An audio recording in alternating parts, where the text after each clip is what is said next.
السلام علیکم ورحمۃ اللہ وبرکاتہ۔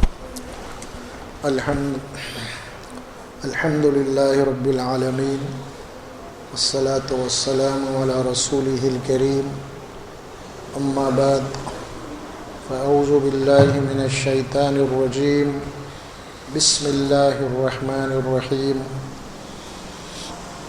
ان الذين يكفرون بآيات الله ويقتلون النبيين بغير حق ويقتلون الذين يأمرون بالقسط من الناس فبشرهم بعذاب أليم أولئك الذين حبطت أعمالهم في الدنيا والآخرة وما لهم من ناصرين ألم تر إلى الذين أوتوا نصيبا من الكتاب يدعون إلى كتاب الله ليحكم بينهم ثم يتولى فريق منهم وهم معرضون ذلك بأنهم قالوا لن تمسنا النار إلا أياما معدودات وغرهم في دينهم ما كانوا يفترون فكيف إذا جمعناهم ليوم لا ريب فيه وَأُوفِّيَتْ كُلُّ نَفْسٍ مَا كَسَبَتْ وَهُمْ لَا يُظْلَمُونَ قُلِ اللَّهُمَّ مَالِكَ الْمُلْكِ تُؤْتِي الْمُلْكَ مَنْ تَشَاءُ وَتَنزِعُ الْمُلْكَ مِمَّنْ تَشَاءُ وَتُعِزُّ مَنْ تَشَاءُ وَتُذِلُّ مَنْ تَشَاءُ بِيَدِكَ الْخَيْرُ إِنَّكَ عَلَى كُلِّ شَيْءٍ قَدِيرٌ۔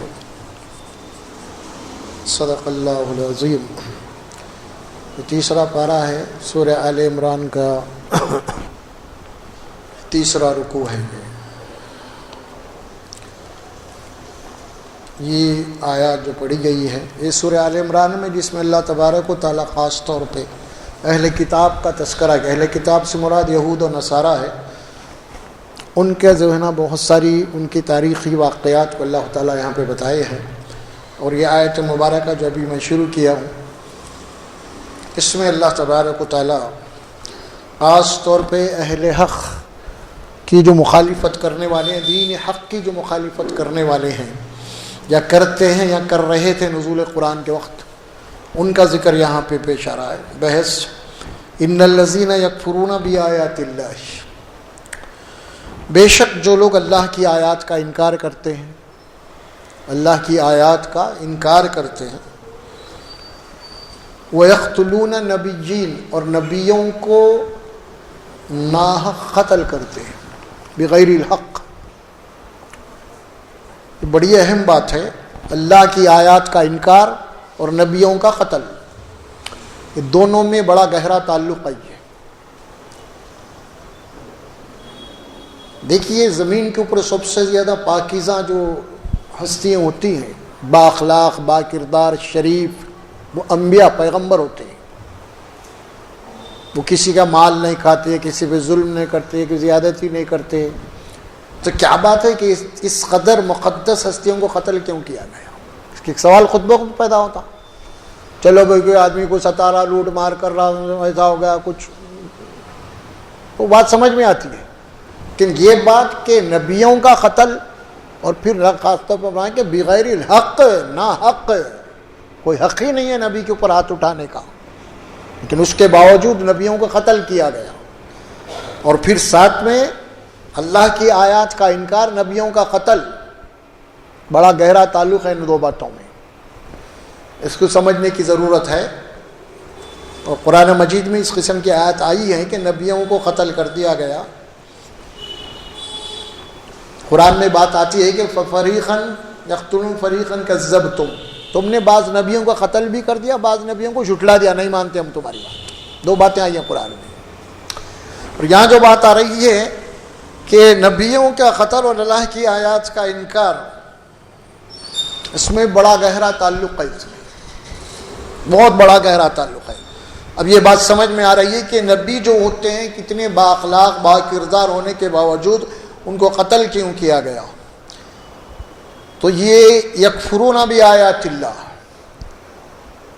نبی جو ہوتے ہیں اللہ کی طرف سے جو آیات ان کے پاس ہوتی ہیں، اللہ کا پیغام، وہ اپنی قوم کو پہنچاتے ہیں اللہ کی بات کو۔ اور قوم جب بگڑی ہوئی ہوتی ہے، ظلم کرنے والی ہوتی ہے، لوگوں کا مال کھانے والے ہوتے ہیں، ان کا عقیدہ غلط ہوتا ہے، اور جب قرآن کی بات آتی ہے تو وہ عدل و انصاف کی بات ہوتی ہے، اور وہ عدل و انصاف کی بات ظاہر ہے کہ ایسے لوگوں کے سامنے آپ کریں گے، اور بہت آپ تو اللہ کا کہوں پیش کرو ان کو ظالموں کے سامنے. تب یہ نبی پیش کرتے ہیں، ظاہر ہے کہ اللہ کے حکم کی خلاف ورزی تو نبی نہیں کرتے، کچھ بھی ہو جاؤ برابر جا کے بات رکھیں گے وہ لوگ. اور جب انہوں نے انبیاء کرام نے اللہ کی آیات کو رکھا، اللہ کے پیغام کو رکھا اور بار بار رکھا، تو یہ ہے اصل قتل. قتل اسی لیے ہوا، اللہ نبی کے اخلاق میں کوئی خرابی نہیں تھی، نبی کی جناب علی کو ایسے نہیں تھے جن کے اوپر ہاتھ اٹھایا جاتا تھا، تو اس وجہ سے اٹھایا گیا ہاتھ ان کے اوپر، اسی لیے قتل کیا گیا کہ بھئی یہ کیا سرکار روز آ رہے ہوئے یہ کام کر رہے ہوئے، یہ حرام ہے، یہ حلال ہے، وہ کیوں کر رہے ہیں، یہ کیوں کر رہے ہیں، یہ مت کرو، یہ جہنم میں چلے جائیں گے. تو اس قسم میں نبی باتیں کرتے ہیں جا کے ان کے ساتھ میں، ان کو برداشت نہیں ہوتا.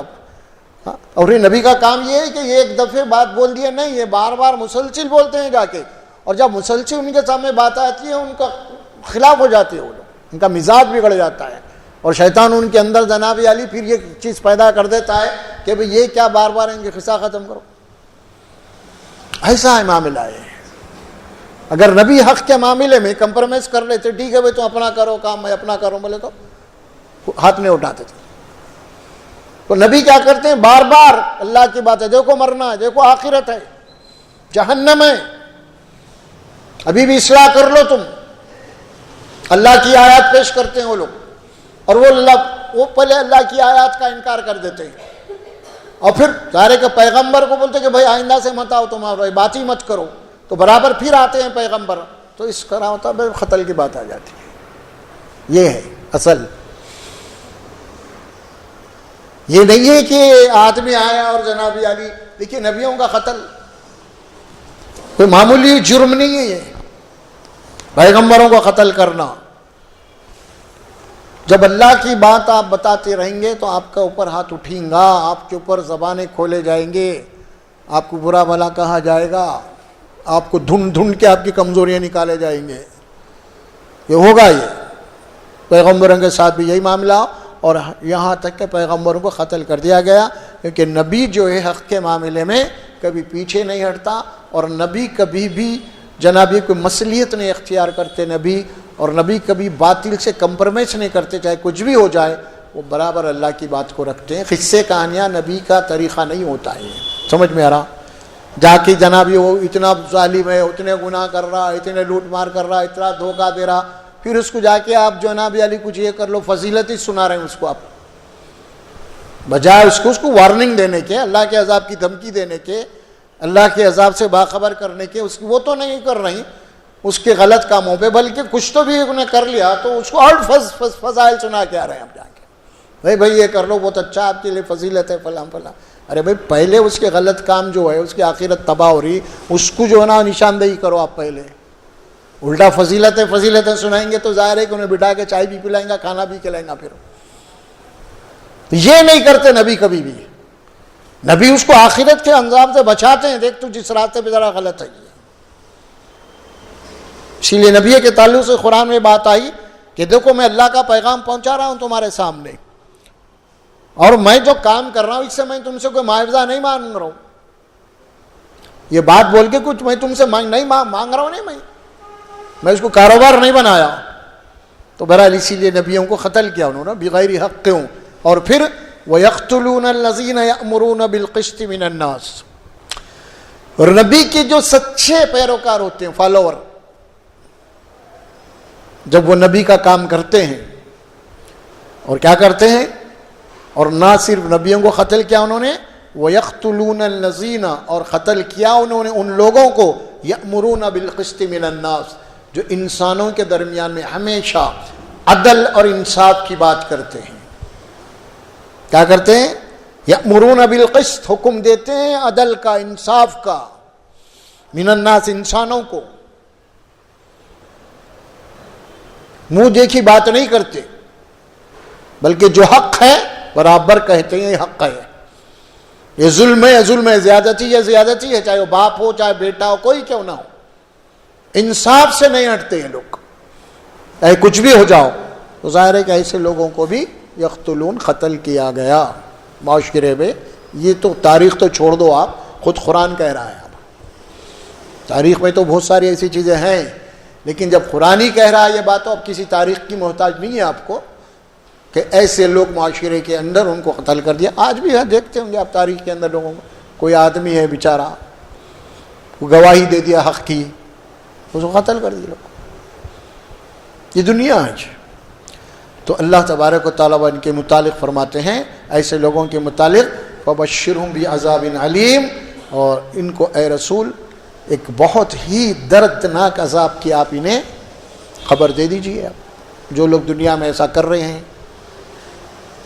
ظلم کر رہے ہیں، زیادتی کر رہے ہیں، اولئک الذین حبطت اعمالهم فی الدنیا والآخرہ، اور یہی وہ لوگ ہیں جن کے اعمال دنیا اور آخرت میں تباہ ہو گئے، برخاست.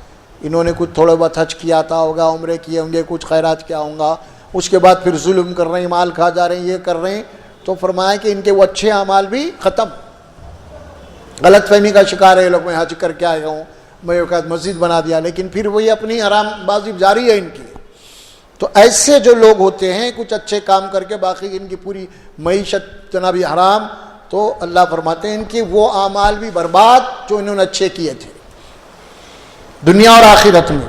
وما لهم من ناصرین، اور ان کے لیے کسی قسم کی اللہ کے پاس کوئی مدد نہیں. جب اللہ کا عذاب آئے گا، اللہ مجھے نے پکڑا، تو پھر ان کو بچانے والا بھی کوئی نہیں، اور پھر آخرت میں اللہ کے عذاب سے بھی بچانے والا کوئی نہیں. یہ بات واضح طور پہ کہی کہ اسلام کا جو اصل ایم ہے، مقصد، وہ عدل ہے. عدل، انصاف کرنا ہر جگہ. آپ کو ہر جگہ آپ کے لیے انصاف کے لیے ٹھہرنا ہے. آپ کو گھر میں، باہر، محلے میں، دوستوں میں، کاروبار میں، ہر جگہ آپ کو ٹھہرنا ہے انصاف کے لیے. یہ عموماً ہمارے پاس بھی آپ دیکھیں گے پارلیمنٹ کی یا اسمبلیوں کے رول ہوئے ہمارے پاس بھی. بات جب عدل کی، انصاف کی آ گئی، یا ان کے اوپر اگر کوئی نقصان ہونا ہے، ان کو کچھ نقصان ہوتا تو کیا کرتے ہیں؟ غیر حاضر ہو جانا. چپ. سمجھ میں آ رہا؟ یہ ایک اچھا طریقہ نکال لیا ایک. حالانکہ آپ کو ٹھہر کے گواہی دینا ہے وہاں پہ، مگر قانون ایسا بنا دیے کہ بھائی یہاں سے ٹھہرو، میں غیر حاضر رہو. اب آپ انتخاب آپ چن کے آئے ہیں عوام کے لیے دنیا میں، تو آپ کو انصاف کے لیے ٹھہرنا ہے. نہیں غیر حاضر رہیں گے، یہ کیا ہے؟ یہ تو یہ تو خیر حکومت کی بات لیول پہ بات کر رہا ہوں. عام حالات میں بھی ایسی تھے ہمارے پاس بھی. سمجھ میں آ رہا؟ خاندان کی بھی کوئی جگہ بیٹھک ہوتی ہے، اگر کسی کے بھائی نکو بھائی چپ کہاں جاتے، خاموش بیٹھو، لوگوں کو جان دو اپن کہیں کو چپ، یہ غیر حاضر. تو ایسے جو لوگ ہیں اللہ تعالیٰ فرماتے ہیں کہ اسلام پھر نماز برابر ہے، روزہ برابر ہے، حج برابر ہے. آپ انصاف کے لیے نہیں ٹھہر رہے ہیں، آپ عدل کے لیے نہیں ٹھہر رہے ہیں، آپ انصاف کے لیے آپ کی زبان نہیں کھل رہی ہے آپ کی. خالی آپ زبان سے اشہد ان لا الہ، کیا مطلب لا الہ الا اللہ؟ زبان سے آپ گواہی دے رہے ہیں کہ اللہ اکبر کہہ رہے ہیں، آپ زبان سے کہہ رہے ہیں میں گواہی دے رہا ہوں محمد اللہ. ارے بھائی آپ جن کی گواہی دے رہے ہیں انہوں آپ کو انصاف کے لیے ٹھہرو بول رہے ہیں، آ کے گواہی کے لیے ٹھہرو بول رہے ہیں اللہ تعالیٰ. اور اللہ قرآن میں بات بتا دیا، وَمَنْ يَكْتُمْ شَهَادَتَهُ مِنَ اللَّهِ آصِمٌ قَلْبُهُ فرمایا. یہ بات قرآن میں. اور جو گواہی کو چھپاتے ہیں ان کے دل جو گناہوں میں مبتلا ہے، ان کی دل صحیح نہیں ہے. یہ ان کی سینے میں جو دل ہے نا وہ خراب ہے، گندا ہے. وہ اگر ہوتے تو برابر آ کے ٹھہرتے تھے، تو جملے بول دیتے تھے جو ہو سکتا ہوگا، دیکھا جائے. اللہ محافظ ہے اس کا. تو معاشرے کے اندر ہر جگہ ہم کو انصاف کے لیے ٹھہرنا چاہیے، بات بولنی چاہیے ہمیں. اگر واقع میں کوئی معاملہ ہم سے متعلق ہو جائے وہ چیز، تو اس میں پیچھے نہیں ہٹنا چاہیے. بھائی میں ایسا دیکھوں، ایسا قصہ ختم. بات جتنی معلوم ہے اتنی گفتگو کرو. اس کے اندر زیادہ تو نہ کسی کی طرفداری کی ضرورت ہے، نہ تو کسی کے آپ کچھ دشمنی کی ضرورت ہے وہاں. اس کے بعد اللہ فرماتے ہیں الم تر الی الذین اوتوا نصیبا من الکتاب یدعون الی کتاب اللہ لیحکم بینہم ثم یتولی فریق منہم وہم معرضون. یہ اہل کتاب کا ذکر ہو رہا، یہود و نصارہ کا ہے. تو اللہ فرماتے ہیں کہ آپ نے اے رسول صلی اللہ علیہ وسلم آپ نے ان لوگوں کو دیکھا جن کو ہم کتاب کا حصہ دیے ہیں.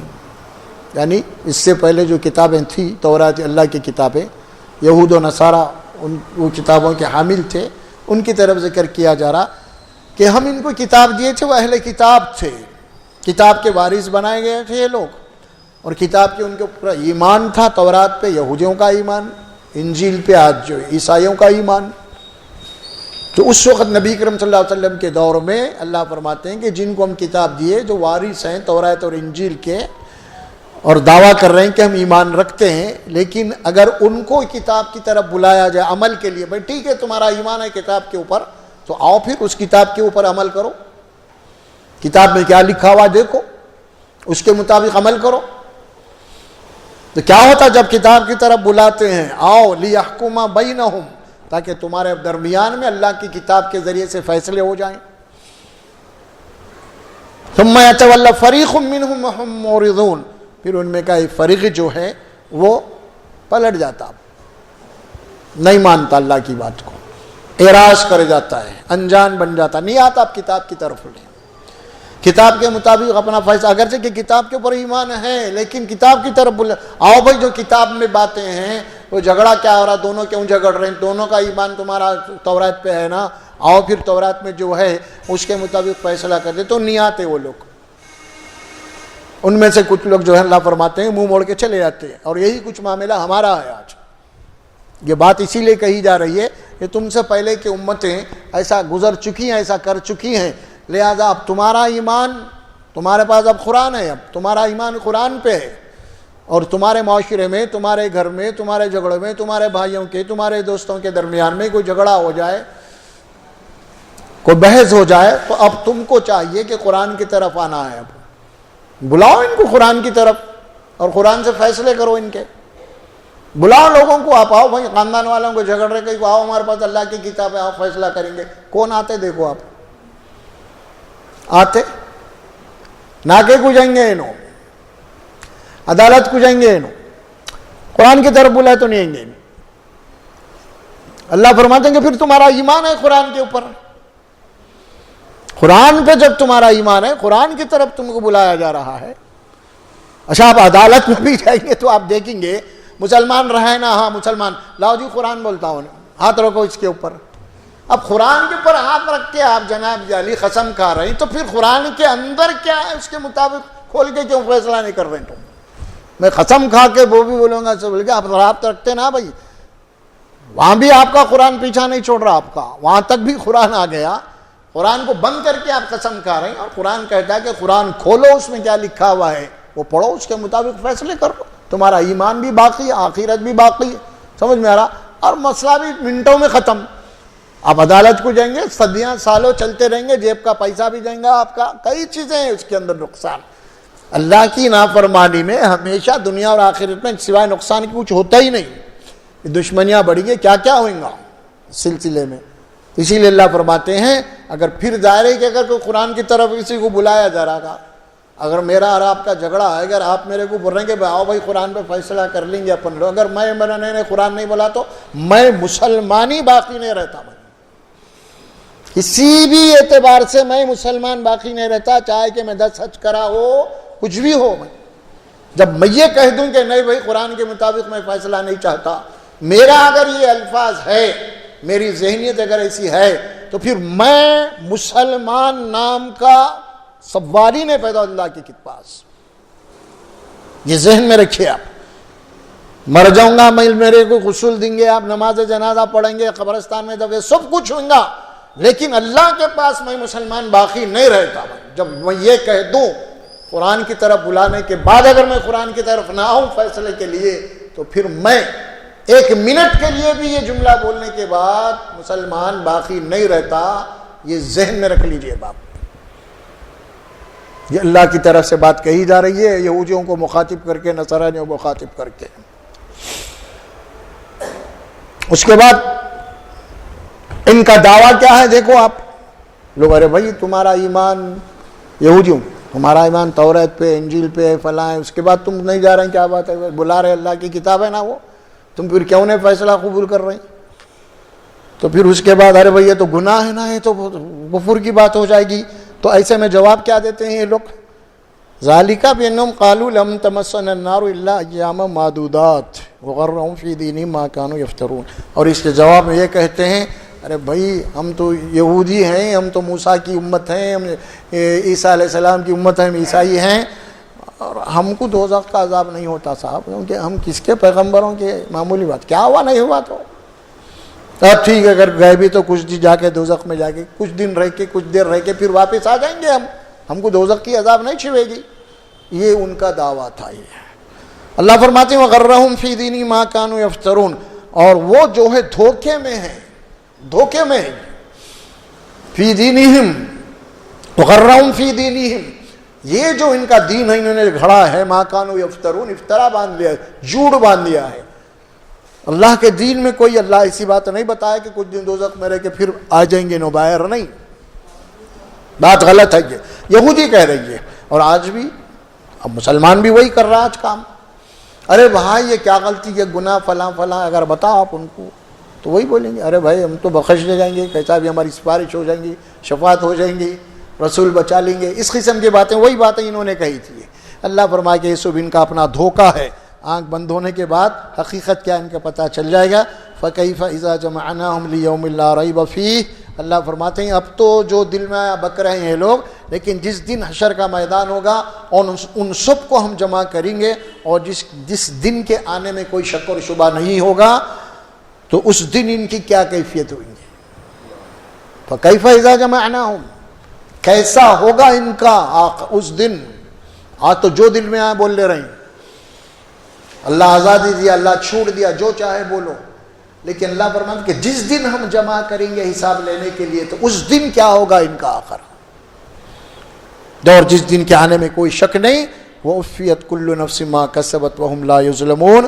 اور اللہ فرماتے ہیں اس دن کو ہر انسان جو کچھ بھی لے کے آیا ہے، جو کچھ بھی کر کے آیا ہے دنیا میں، آج اس کا بدلہ دیا جائے گا، چھوڑا نہیں جائے گا. جو بھی دنیا میں کیا تھا، کیا کیا بکا، کیا کیا بولا، کیا کیا کرا، سمجھ میں آ رہا، یہ ساری چیزیں اللہ کے پاس ریکارڈ میں رہیں گی اور اللہ اس دن حساب لے گا. تو اس دن ان سارے اعمال کا بدلہ جو ہے اس کو ملے گا. اور کوئی اللہ اوپر بات آئی وما لہم من ناصرین، ان کی کسی بھی طرح کی کوئی وہاں پہ مدد یا ان کی کوئی سفارش یا شفاعت وہاں پہ بالکل یا طور پہ ناممکن ہے، غلط بات ہے. واضح کی جا رہی ہے بات. اس کے بعد اللہ تبارک و تعالیٰ کچھ یہاں پہ رسول اللہ صلی اللہ علیہ وسلم کو دعا سکھا رہے ہیں. قل اللہم مالک الملک تؤتی الملک من تشاء وتنزع الملک ممن تشاء. اے رسول صلی اللہ علیہ وسلم آپ اس طرح دعا کیجئے، اس طرح کہیے اللہ سے، اے اللہ، اے مالک الملک، اے بادشاہوں کے بادشاہ. قل اللہم مالک الملک تؤتی الملک من تشاء، تو دنیا میں جسے چاہتا ہے اقتدار دیتا ہے. تو دنیا میں جسے چاہتا ہے اسے اقتدار دیتا ہے. وہ تنزع الملک ممن تشاء، اور تو جسے چاہتا ہے اسے اقتدار سے بے دخل کر دیتا ہے. یہ اس قسم کے اللہ فرماتے ہیں یہ تم دعا کرو، یہ اللہ کی قدرت ہے. مطلب قل کہ آپ کہہ دو یہ دنیا میں حکومت ملنا یا حکومت جانا یہ کمال نہیں ہے انسانوں کے ہاتھ میں. دنیا میں اللہ تعالیٰ نے جن قوموں کو بھی اقتدار دیا ہے وہ اللہ کی طرف سے اقتدار پہ ہیں. اللہ نہیں چاہتا تو کسی کو اقتدار ملتا ہی نہیں. فرعون کو اللہ اقتدار دیا، کتنے لوگ اقتدار دیا اللہ تعالیٰ. تو اس میں اللہ تعالیٰ فرماتے ہیں کہ ہم اقتدار دیتے ہیں، اقتدار چھینتے ہیں، ہمارا معاملہ ہے. اس میں ہم کو پریشان ہونے کی ضرورت نہیں ہے. اللہ سے ہر معاملے میں عافیت کی دعا کرنا ہے، خیریت کی دعا کرنی ہے آپ کو. وہ پارٹی آ گئی، وہ حکومت آ گئی، یہ حکومت آ گئی، یہ سب تصورات شیطانی خیالات ہیں. جو ہونا ہے، جو اللہ کی مرضی ہے، جو اللہ کی مشیت ہے، وہ لوگ آئیں گے، حکومت کریں گے. اللہ ہر قوم کو ایک دے گا مہلت، ان کا بھی امتحان ہوگا. اسی طرح دنیا چلتے رہے گی. اس میں کوئی مایوس ہونے کی ضرورت نہیں ہے. لیکن آج ہمارے پاس شیطان ہم کو یہ ڈال دیا کرے بھائی فلاں حکومت آ گئی، وہ اسلام کی دشمن ہے، وہ مسلمانوں کی دشمن ہے، یہ ہو جائیں گا، وہ ہو جائیں گا، دنیا میں امریکہ ہے، فلاں ہے، یہ فلاں. ارے بھائی یہ سب کچھ بھی نہیں ہے. یہ سارے دنیا میں اللہ تعالیٰ جو ہے، اللہ کا نظام ہے، اس کے تحت یہ چل رہی ہے. چاند اور سورج کا آنا، رات اور دن کا آنا کس کے حکم سے آ رہا ہے؟ یہ سب اللہ ہے. اسی طرح انسانوں کے درمیان بھی اللہ تعالیٰ نے اقتداروں کو جو ہے نا منتقل کرتے رہتے ہیں. اور اللہ قرآن میں فرماتے ہیں تلک الایام نداولها بین الناس. اللہ فرماتے ہیں کہ قوموں کے درمیان میں، انسانوں کے درمیان میں ہم پاور کو بدلتے رہتے ہیں، طاقت کو، کبھی اس کے پاس طاقت، کبھی اس کے پاس، کبھی اس کے پاس، یہ بدلتے رہتے ہیں، دنیا کا اصول ہے، چلتے رہتا ہے جی۔ اللہ فرماتے ہیں کسی ایک قوم کو اللہ نہیں دیتا کبھی بھی، ہر قوم کو اللہ پاور دیتا ہے، پھر دیکھتا ہے کہ کیا کرتے ہیں یہ لوگ۔ آپ کو اس کی ضرورت ہی نہیں ہے، الحمدللہ اللہ تعالیٰ نے مسلمانوں کو بہت طویل وقت تک جو ہے نا پاور میں رکھا ہے۔ آپ 800-600 سال حکومت کی ہے اب دنیا کے اوپر، آپ کو اتنا لمبا پیریڈ دیا گیا ہے، مسلمانوں کو دیا گیا۔ پھر کیا کرے مسلمان، پھر وہ ساری چیزیں آپ کے سامنے آئیں گا۔ اسی طرح جس قوم کو بھی دیں گے وہ قوم کو اللہ تعالیٰ فرماتے ہیں کہ اللہ کی طرف سے ملی ہے اور دینا ضروری ہے وہ، کیونکہ اگر نہیں دیں گے اللہ تعالیٰ تو کل قیامت کے دن ان کے اللہ ہم کو کئی حکومت نہیں دیا، تو ہم دیے تو بہت اچھی حکومت کرتے تھے، انصاف کی کرتے، بول لیں گے نا وہ لوگ، جب دیا تو پھر کیا کرے اللہ پوچھیں گے۔ تو یہ اللہ کا نظام ہے، یہ اس میں ہم کو مایوس ہونے کی ضرورت نہیں ہے، بلکہ سلامتی کے لیے دعا کرنا ہے ہمیں اپنی۔ قل اللہم مالک الملک تؤتی الملک من تشاء وتنزع الملک ممن تشاء وتعز من تشاء وتذل من تشاء۔ دوسری بات ہوتی ہے عزت اور ذلت اللہ کے اختیار میں ہے۔ یہ عزت اور ذلت کا معاملہ ایک آدمی کا بھی ہو سکتا ہے، قوم کا بھی ہو سکتا ہے۔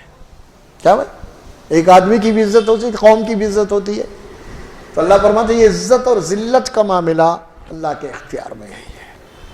کسی کو آدمی جناب علی کوئی اس کو جھک کے سلام کرنے سے اس کا یہ معنی نہیں ہے کوئی عزت مل گئی، نہیں۔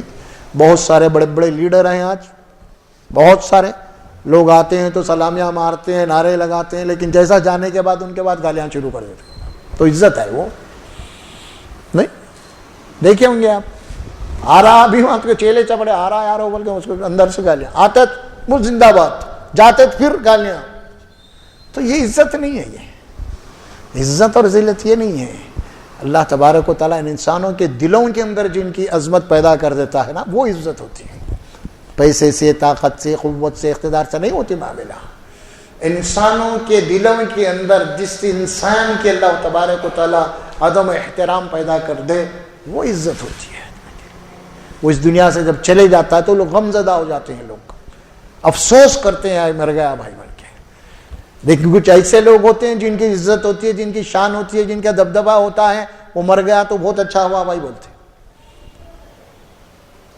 حالانکہ عزت سلامیاں لے کے گیا انہیں جاتے خود مرے خود میں، لیکن لوگ کیا بولتے، سلامی دینے کے بعد بھی بولتے اچھا ہوا گیا سو بولے اس کو۔ ایسا ہوتا ہے، عزت یہ نہیں ہے کبھی بھی، غلط خیال ہے لوگوں کا یہ عزت سے متعلق۔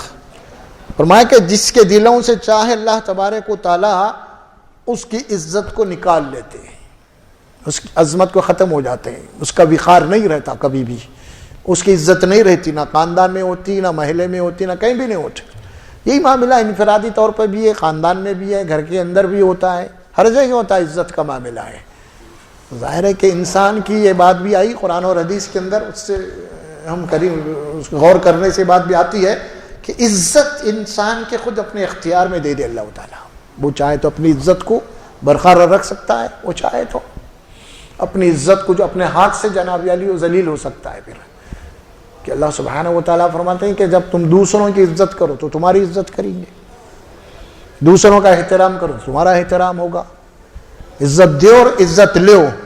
تو بہرحال معاملہ اللہ تبارک و تعالیٰ کی طرف سے ہوتا ہے یہ، وَتَعِزُّ مَن تَشَاءُ وَتُذِلُّ مَن تَشَاءُ۔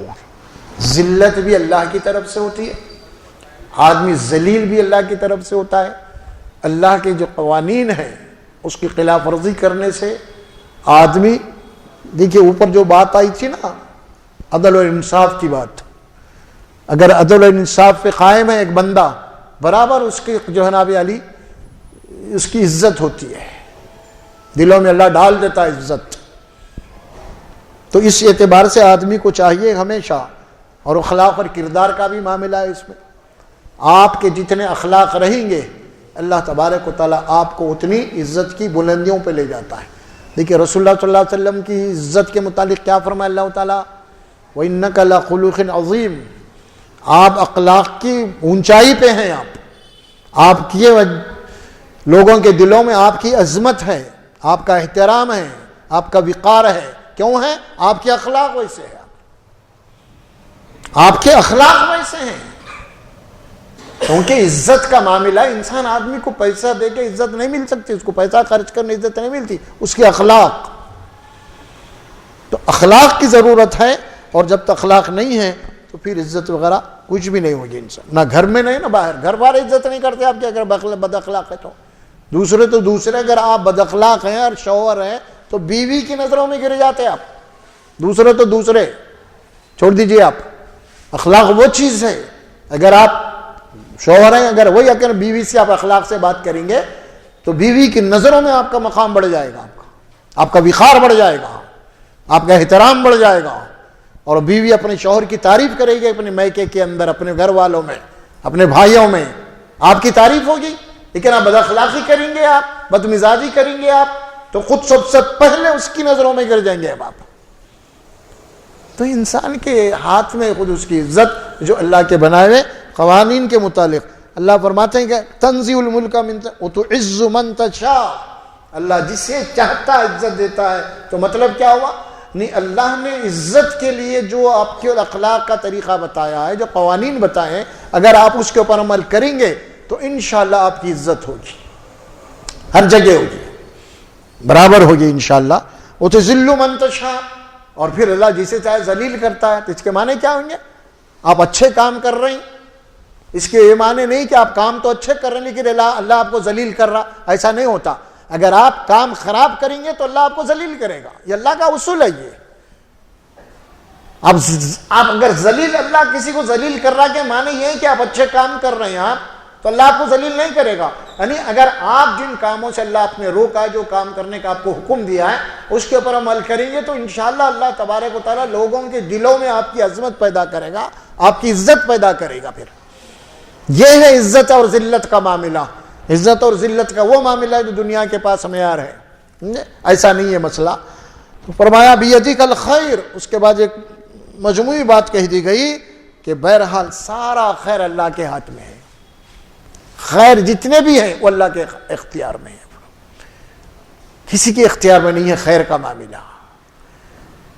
آپ کو اگر کوئی خیر چاہیے تو آپ کو اللہ ہی سے امید لگانی پڑے گی. آپ کو میں آپ کو کچھ نہیں دے سکتا, آپ میرے کو کچھ نہیں دے سکتے. آپ میرے اختیار میں نہیں ہے, آپ کے اختیار میں بھی نہیں ہے. وہ معاملہ سارے کا سارا خیر کا اللہ کے اختیار میں ہے. اسی لیے بندے کو چاہیے کہ اللہ کی طرف رجوع ہو, اللہ کی طرف پلٹے اور اللہ کے قوانین کے مطابق عمل کرے, اللہ کی ہدایت کے مطابق عمل کرے.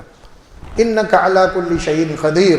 پھر یہ بات بھی بتا دی گئی کہ پھر اللہ کون ہے؟ اللہ تبارک و تعالیٰ ہر شے کے اوپر قادر ہے, قدرت والا ہے وہ. یہ اسی لیے بتا دی گئی بات. اللہ کو آپ کو مجبور مت سمجھو, اور یہ بھی مت سمجھو کہ میں جو چاہے کروں گا. نہیں, آپ کچھ نہیں کر سکتے. آپ ہمارے اختیار میں کچھ بھی نہیں ہے بھائی. ان اللہ علی کل شیء قدیر, بار بار قرآن میں کئی الفاظ کئی مقام پہ یہ آیت کریمہ آتی ہے قرآن میں. بے شک اللہ ہر چیز پہ قادر ہے, ہر چیز پہ قادر ہے. اس کے معنی کیا ہے؟ کیا یہ آیت جب آئے تو کیا مشرکین عرب یہ بول رہے تھے کہ اللہ کچھ نہیں کر سکتا سمجھتے تھے کیا؟ نہیں, وہ سمجھتے تھے. اللہ تعالیٰ اس بات کی نفی کر رہے ہیں کہ مشرکین یہ سمجھتے ہیں کہ ہم بھی کچھ کریں گے. بولا تم کچھ بھی نہیں کر سکتے, تمہارے اختیار میں کچھ بھی نہیں ہے. جو کچھ ہے اللہ کے اختیار میں. عزت کا معاملہ, ذلت کا معاملہ, روزی کا معاملہ, اقتدار کا معاملہ, ہدایت اور گمراہی کا معاملہ, جنت اور جہنم کا معاملہ, ہر چیز اللہ کے اختیار میں ہے. اس کو سمجھنے کی ضرورت ہے. وہ اللہ تعالیٰ قادر مطلق ہے, وہ ہر شے کے اوپر اس کی قدرت ہے, اور دنیا کی ہر چیز اللہ کے کنٹرول میں ہے. یہ چاند اور یہ سورج کبھی آپ نے دیکھا ہے اس کے اندر کبھی تغیر واقع ہوا ہو؟ کنٹرول میں اللہ کے کنٹرول میں ہے یہ ہر چیز ذرے سے ذرہ.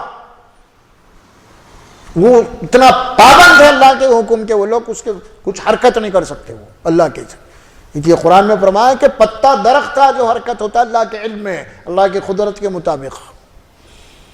تو پھر یہ ہے اصل ایمان. تو ہمارا ایمان جو اللہ کے اوپر ہونا ہے, ہمارے بہت سارے لوگ یہ بات بھی اس کے اندر داخل ہو جاتی ہے کہ میں یہ کروں گا, میں وہ کروں گا, میں اس کو دیکھ لوں گا, میں اس کو بتا دوں گا. کچھ بھی نہیں کر سکتے آپ. اس کو دیکھ لینے سے پہلے آپ خود ٹپک جاتے ہیں. کہ اللہ کا مالا سوچ لو بولے اللہ تبارک و تعالیٰ میں اس کو برباد کروں گا، ارے اسے برباد ہونے سے پہلے آپ اللہ برباد کر دیتا آپ کو۔ انسان کے جو منصوبے رہتے ہیں نا، میں اس کو کیا کر دوں گا، میں اس کو ذلیل کر دوں گا، میں اس کو تو دیکھ لوں گا، یہ انسانوں کی جو رہتے ہیں نا، اللہ فرماتے ہیں کہ نہیں، ان اللہ علی کل شیء قدیر، بے شک اللہ ہر شے کے اوپر قادر ہے۔ اور قرآن میں اس کو اللہ تعالیٰ اور سمجھا بھی دیا کہ وما تشاءون الا ان یشاء اللہ، تم جو چاہتے وہ ہو ہی نہیں سکتا، وہ جو اللہ چاہے گا وہی ہوگا، وہی ہوگا۔ انسان کے اختیار میں کیا ہے بتائیے آپ؟ کچھ ہے؟ یعنی میری چیز جو میں کہہ رہا ہوں کہ وہ میرے اختیار میں نہیں ہے، کچھ بھی نہیں۔ دیکھیے میری کوئی مرضی چلتی کیا؟ نہیں چلتی، کچھ بھی نہیں۔ یہ ساری چیزیں اگر تھوڑا سا ہم دیکھ لیں تو ہمارے نہ تو اختیار میں ہے اور نہ تو کوئی چیز ہم اپنے مرضی کے مطابق اس کو استعمال کر سکتے ہیں۔ اللہ کی مرضی شامل حال نہ ہو، اسی لیے کہنے والے بڑی پتہ کی بات کہے ہیں کہ نوالا اٹھا کے منہ میں ڈال کے اس کے پیٹ میں جانے تک کوئی بھروسہ نہیں ہے، پھر پیٹ میں گیا، معدے میں جانے کے بعد پھر اس کو وہ نوالا اس کے لیے باڈی کے لیے فائدہ مند ہونا یا نہیں، یہ بھی اللہ کا حکم ہے۔ غذا پچنا نہیں پچنا، کھارا مگر نہیں پچنا، اللہ کے اختیار میں ہے پورا معاملہ۔ انسان کی خود باڈی کی پوری ایک اللہ کے قوانین کے مطابق روزانہ جناب علی وہ حرکت میں کام کر رہی ہے۔ دیکھو آپ، یہ ہے ان اللہ علی کل شیء قدیر۔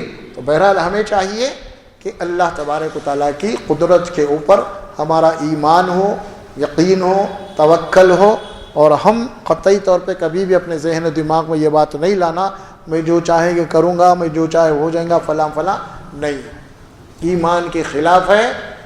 اور پھر یہ ناممکن ہے یہ چیز۔ اللہ اس کائنات کا خالق ہے، اللہ اس کائنات کو چلا رہا ہے، کائنات کی ہر شے اللہ کے حکم کی پابندی میں ہے۔ اسی لیے کبھی بھی یہ تصور نہیں کرنا، ہاں اللہ سے ہم یہ دعا کرنا، اے اللہ، کیونکہ یہاں بول دیا اللہ تعالیٰ بیدک الخیر، سارا خیر اس کے ہاتھ میں ہے، اسی لیے اس سے دعا کرتے رہنا، خیر کی، اچھائی کی، بھلائی کی، عزت کی، اکل حلال کی، حلال روزی کی، رزق میں برکت کی، کاروبار میں برکت کی، صحت کی، عافیت کی، تندرستی کی، یہ سب اللہ سے دعائیں، کیونکہ اسی کے اختیار میں ہے، بیدک الخیر، سارا خیر اس کے ہاتھ میں ہے، اس کے اختیار میں ہے، لہٰذا اس کے اختیار میں ہے، اسی سے ہم کو مانگتے رہنا ہے۔ پھر اللہ تعالیٰ انشاءاللہ جو بھی ہمارے ساتھ معاملہ کریں گا وہ ہمارے لیے خیر ہی کا ہوگا۔ تو بہرحال یہ کچھ آیات تھی، انشاءاللہ تبارک و تعالیٰ کچھ اس سے ہمارے رہنمائی ملی ہوں گی۔ بارک اللہ لی ولکم فی القرآن العظیم ونفعنا وإیاکم بالآیات وذکر الحکیم برحمتک یا ارحم الراحمین۔